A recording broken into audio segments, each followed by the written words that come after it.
आज से पढ़ेंगे वैदिक काल।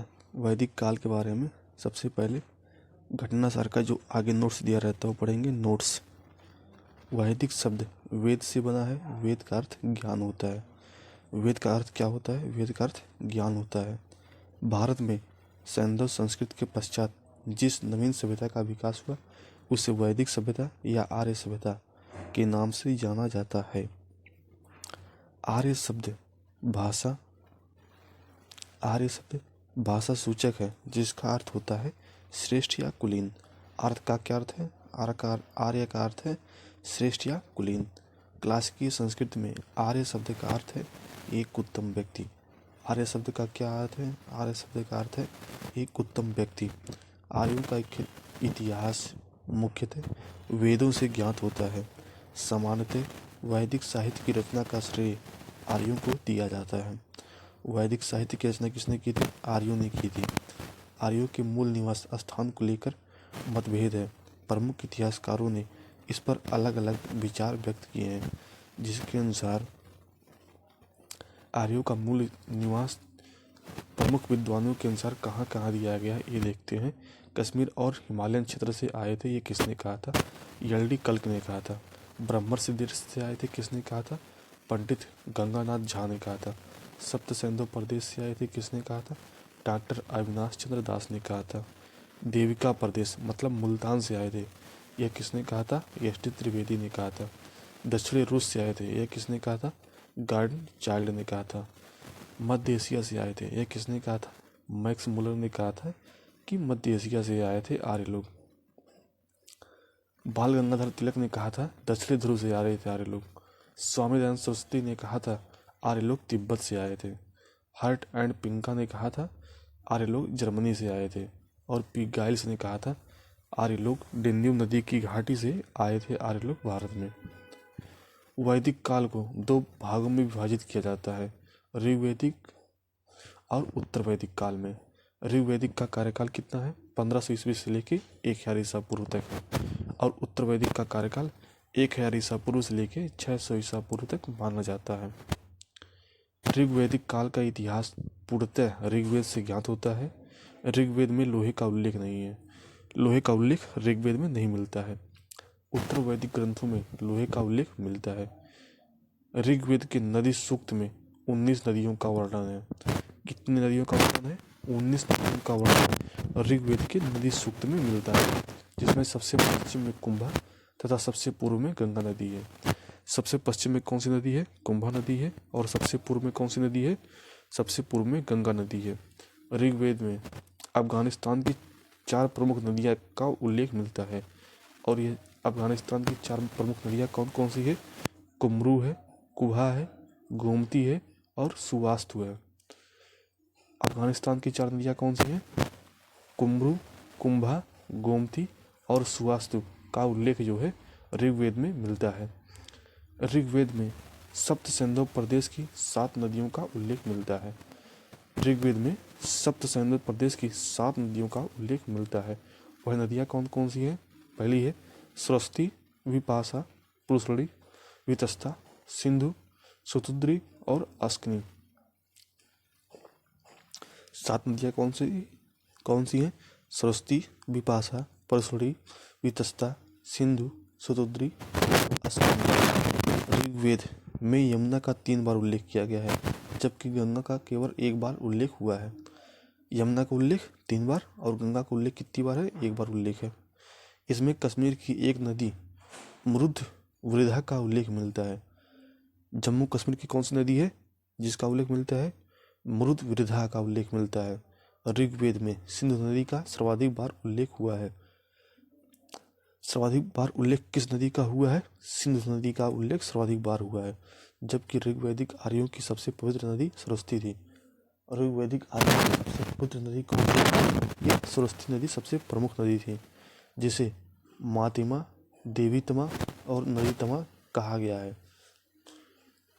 सरस्वती को किस नामों से जाने जाते थे? इसका अन्य नाम था मातिमा, देवीतमा और नदीतमा कहा जाता था सरस्वती नदी को। सिंधु नदी को उसके आर्थिक महत्व के कारण हिरण्ययाई कहा गया है। हिरण्याई किस नदी को कहा गया है? यह सिंधु नदी को कहा गया है। प्राचीन संस्कृत ग्रंथों में सिंधु नदी के गिरने की जगह सिंधु सागर अर्थात अरब सागर बताई गई है। गंगा यमुना के दोआब और उसके समीपवर्ती क्षेत्रों को आर्यों ने ब्रह्मर्ष देश कहा था। ब्रह्मर्ष देश किसे कहा था? गंगा यमुना के दोआब के और उसके समीपवर्ती क्षेत्रों को कहा था। आर्यों ने हिमालय और विंध्याचल पर्वतों के बीच का नाम मध्य देश रखा था। मध्य देश किसका नाम था? हिमालय और विंध्याचल पर्वतों के बीच का नाम मध्य प्रदेश रखा था, मध्य देश। कालांतर में आर्यों ने संपूर्ण उत्तर भारत में अपना विस्तार कर लिया, जिसे आर्यावर्त कहा जाता था। 1400 ईसा पूर्व के बोगज कोई मतलब एशिया माइनर के अभिलेख में ऋग्वैदिक काल के देवताओं का उल्लेख मिलता है। उस समय ऋग्वैदिक काल के देवता कौन से थे? इंद्र थे, वरुण थे, मित्र थे और नासत्य थे। 4 ऋग्वैदिक देवताओं का उल्लेख कहाँ मिलता है? बोगज कोई एशिया माइनर के अभिलेख में मिलता है। और वे 4 देवता कौन थे? इंद्र थे, वरुण थे, मित्र थे और नासत्य थे। ऋग्वैदिक काल की नदियां और उनके आधुनिक नाम कौन से थे? अस्किनी किसका नाम था? चिनाब नदी का नाम अस्किनी था। विपाशा किसका नाम था? ब्यास नदी का नाम विपाशा था। पुरुषड़ी किस नदी का नाम था? पुरुषड़ी जो है यह रावी नदी का नाम था। विजस्ता किसका नाम था? यह झेलम नदी का नाम था।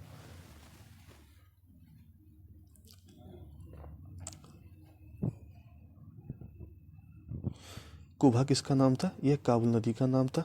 कुरमु किसका नाम था? यह कुर्रम नदी का नाम था। और गोमती किसका नाम था? गोमल नदी का नाम था। सुवास्तु किसका नाम था? स्वात नदी का था। सरानीरा नदी किसका नाम था? यह गंडक नदी का नाम था। शतुद्री किसका नाम था? शतुद्री जो है सतलुज नदी का नाम था। दृश्य दत्ती किसका नाम था? यह घग्गर नदी का नाम था। वैदिक साहित्य को श्रुति भी कहा गया है। वैदिक साहित्य को श्रुति भी कहा गया है। श्रुति का अर्थ होता है सुना हुआ। श्रुति का अर्थ क्या है? श्रुति का अर्थ है सुना हुआ। भारतीय साहित्य में वेद सर्वाधिक प्राचीन है। वेद 4 हैं। कौन कौन से हैं? 4 वेद, ऋग्वेद, सामवेद, यजुर्वेद और अथर्ववेद। ऋग्वेद, यजुर्वेद तथा सामवेद को वेद त्रयी या त्रयी किसे कहा जाता है? वेद त्रयी या त्रयी किसे कहते हैं? यह 3 वेदों को कहते हैं, जिसमें आता है ऋग्वेद, यजुर्वेद और सामवेद आता है। वेद के 4 भाग होते हैं। वेद के 4 भाग होते हैं संहिता, ब्राह्मण ग्रंथ, आरण्यक और उपनिषद। वेद के कितने भाग होते हैं? वेद के 4 भाग होते हैं। कौन कौन से थे? संहिता होता है, ब्राह्मण ग्रंथ, आरण्यक और उपनिषद होता है। ऋग्वेद में कुल 10 मंडल थे, 1028 सूक्त थे और 10,552 ऋचाएँ हैं। कितने मंडल हैं ऋग्वेद में? ऋग्वेद में कुल 10 मंडल है। कितने सूक्त हैं? 1028 सूक्त हैं। और कितनी रचाई हैं? 10,552 रचाएँ हैं। 1017 सूक्त साकल में 1017 सूक्त साकल में तथा 11 सूक्त बाल्य खिल्य में है। ऋग्वेद के 2 से 7 तक के मंडल प्राचीन माने जाते हैं। ऋग्वेद के सबसे प्राचीन मंडल कौन से हैं? 2 से 7 तक मंडल प्राचीन हैं सबसे। ऋग्वेद के मंडल और उसके रचयिता। प्रथम मंडल के रचयिता कौन है? मुरुच्छमद या मेधातिथि है। और द्वितीय मंडल के रचयिता कौन है? यह गृत्समद है। और तृतीय मंडल के रचयिता कौन है? विश्वामित्र है तृतीय मंडल के रचयिता। और चतुर्थ मंडल के रचयिता कौन है? वामदेव है चतुर्थ मंडल के रचयिता। पंचम मंडल के रचयिता कौन है? अत्रि है पंचम मंडल के रचयिता। षष्ठम मंडल के रचयिता कौन है? भारद्वाज है। और सप्तम मंडल के रचयिता वशिष्ठ है। और अष्टम 8वें मंडल के रचयिता कौन है? कर्ण और अंगिरस है। 9वें मंडल के रचयिता कौन है? आंगिरस और अन्य ऋषि है। और 10वें मंडल के रचयिता कौन है? विमदा, इंद्रा, सची और अन्य सभी लोग इसके रचयिता हैं। ऋग्वेद के तीसरे मंडल में गायत्री मंत्र का उल्लेख मिलता है। गायत्री मंत्र का उल्लेख कहाँ मिलता है? ऋग्वेद के तीसरे मंडल में मिलता है। इसके रचनाकार कौन है? विश्वामित्र हैं। तीसरे मंडल के रचनाकार कौन है? तीसरे मंडल के रचनाकार विश्वामित्र है। यह सावित्री मतलब सूर्य देवता को समर्पित है। गायत्री मंत्र किसको समर्पित है? गायत्री मंत्र सूर्य देवता को समर्पित है। ऋग्वेद के 9वें मंडल में सभी 114 सूक्त सोम को समर्पित है। सोम को समर्पित मंडल कौन सा है? सोम को समर्पित मंडल है नौवां मंडल, और इसमें कितने सूक्त हैं? 1114 सूक्त हैं जो सोम देवता को समर्पित है। प्रारंभ में हम 3 वर्णों का उल्लेख पाते हैं, ब्राह्मण, क्षत्रिय और वैश्य। शूद्र वर्ण का वर्णन सर्वप्रथम ऋग्वेद के 10वें मंडल के पुरुष सूक्त में हुआ है। शूद्र वर्ण का उल्लेख कहाँ हुआ है? सबसे पहले ऋग्वेद में हुआ है। ऋग्वेद में कहाँ पर? ऋग्वेद के पुरुष सूक्त में। और पुरुष सूक्त कहाँ पे दिया गया है? ऋग्वेद के 10वें मंडल में दिया गया है। ऋग्वेद में मंत्रों का उच्चारण करके यज्ञ संपन्न करने वाले पुरोहित को होता या होत्री कहा जाता था। होता या होत्री कहते थे। ऋग्वेद में मंत्रों का उच्चार करके यज्ञ संपन्न करने वाले पुरोहित को कहते थे। ऐतरेय और कौतिकी ऋग्वेद के 2 ब्राह्मण ग्रंथ हैं। ऋग्वेद के ब्राह्मण ग्रंथ कितने हैं? 2 ब्राह्मण ग्रंथ हैं। पहला ऐतरेय और दूसरा कौशिकी है। ऐतरेय ब्राह्मण में सुनसेप आख्यान का वर्णन मिलता है। यजुर्वेद में स्रोत और कर्मकांड वर्णित है। यह गद्य और पद्य दोनों में लिखा गया है। गद्य और पद्य दोनों में लिखा गया है। यजुर्वेद के कर्मकांडों को संपन्न करने वाले पुरोहित को अघर्यु कहते हैं। अघर्यु को ऋग्वेद के कर्मकांड को संपन्न करने वाले पुरोहित को अघर्यु कहते थे। यजुर्वेद की कितनी शाखाएं हैं? यजुर्वेद की 2 शाखाएं हैं। पहला कृष्ण यजुर्वेद, दूसरा है श्वेत यजुर्वेद। कृष्ण यजुर्वेद यह पद्य और गद्य दोनों में लिखा है, और दूसरा कितना है? शुक्ल यजुर्वेद, यह केवल पद्य में है। यजुर्वेद की कितनी शाखाएं हैं? यजुर्वेद की 2 शाखाएं हैं, कृष्ण यजुर्वेद और दूसरा क्या है? शुक्ल यजुर्वेद। कृष्ण यजुर्वेद यह पद्य और गद्य दोनों में लिखा गया है, जबकि शुक्ल यजुर्वेद यह केवल पद्य में लिखा गया है। यजुर्वेद का अंतिम भाग ईशोपनिषद है, जिसका संबंध याज्ञिक अनुष्ठान से न होकर आध्यात्मिक चिंतन से है। शुक्ल यजुर्वेद के ब्राह्मण ग्रंथ कण्व और माध्यान्दिन है। शुक्ल यजुर्वेद की संहिताओं को वाजसेयन भी कहा गया है, क्योंकि वाजसनी के पुत्र याज्ञवल्क्य इनके दृष्टा थे। कृष्ण यजुर्वेद की मुख्य शाखाएं हैं तैत्तिरीय, काठक, मैत्रायणी और कपिष्ठल। शतपथ ब्राह्मण शुक्ल यजुर्वेद का ब्राह्मण ग्रंथ है। शतपथ ब्राह्मण जो है एक शुक्ल यजुर्वेद का ब्राह्मण ग्रंथ है।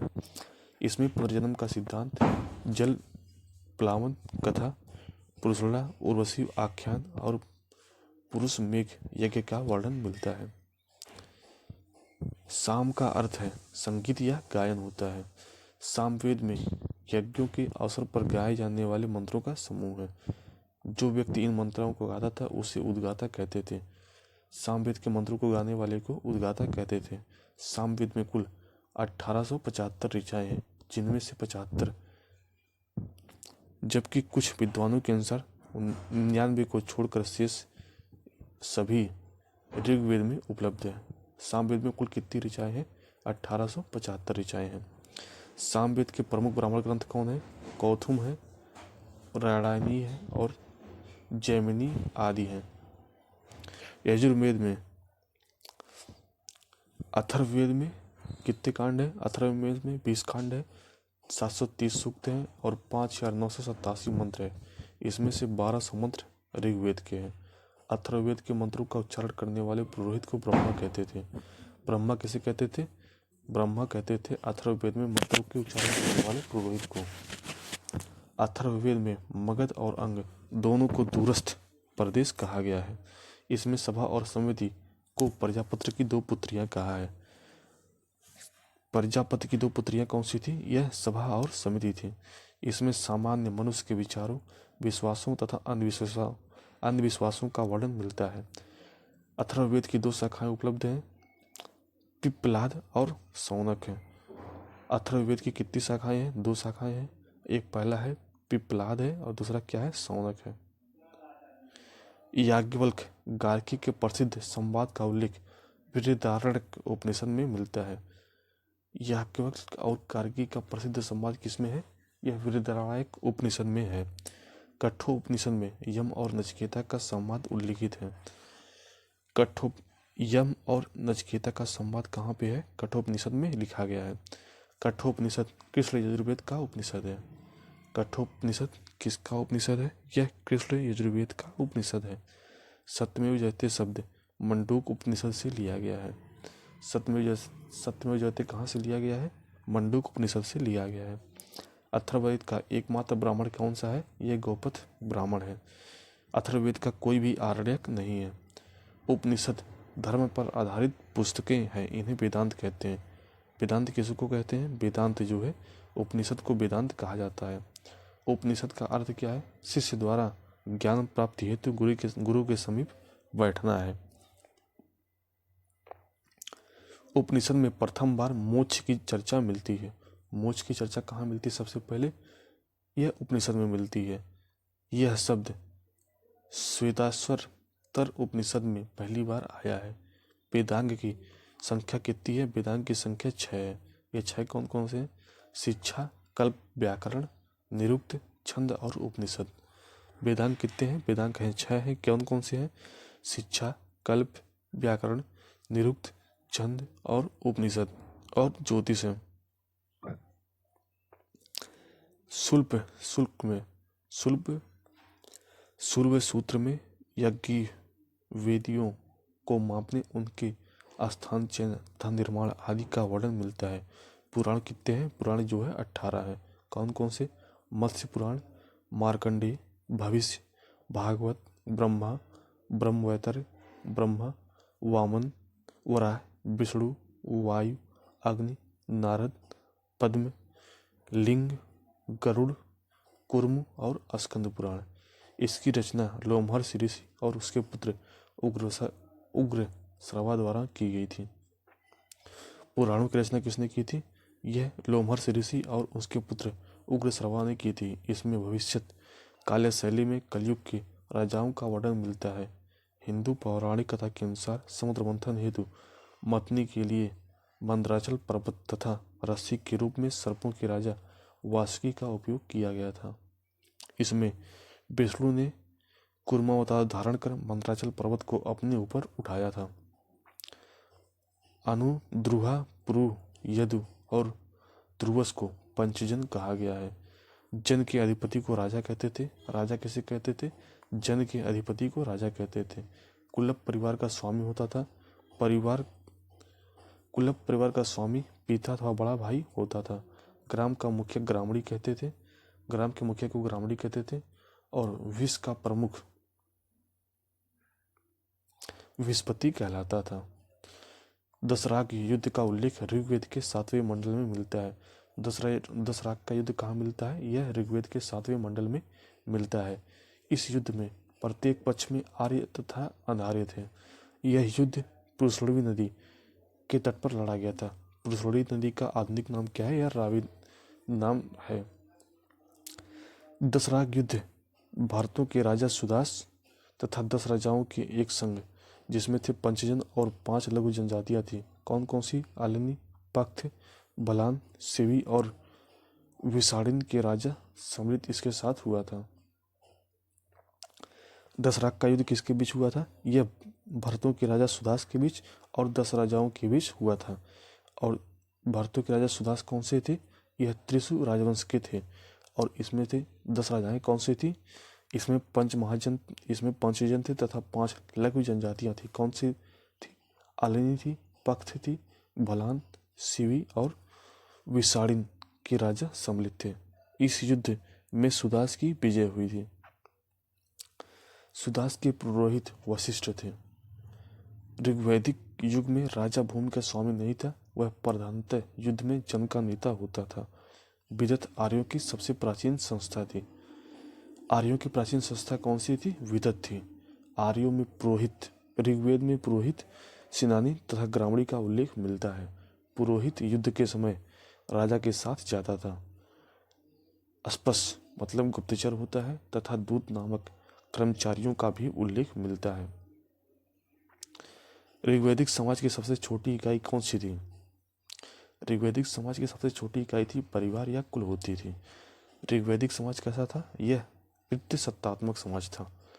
ऋग्वैदिक समाज पितृसत्तात्मक समाज था। वरुण सूक्त के सुनह से आख्यान से ज्ञात होता है कि पिता अपनी संतान को बेच सकता था। ऋग्वैदिक कालीन समाज प्रारंभ से ही वर्ग विभेद से रहित था। ऋग्वेद में वर्ण शब्द रंग के अर्थ में तथा कहीं कहीं व्यवसाय चयन के अर्थ में प्रयुक्त होता है।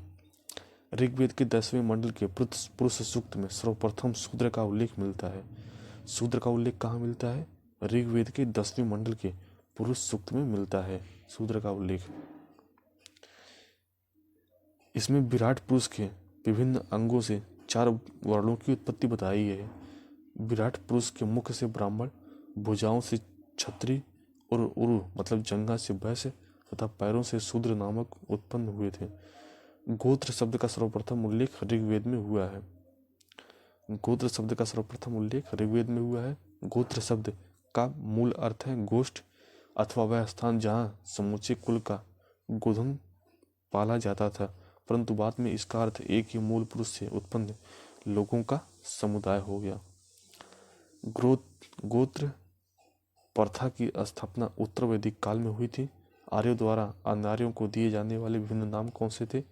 अब्रहान मतलब वेदों को न मानने वाले, और अय जन्म मतलब यज्ञ न करने वाले, और अनासह मतलब बिना नाक वाले, और आदेवयो मतलब देवताओं को न मानने वाले, आव्रत मतलब वैदिक व्रतों का पालन न करने वाले, और मृदवाक मतलब कटु बोलने वाले। ये सभी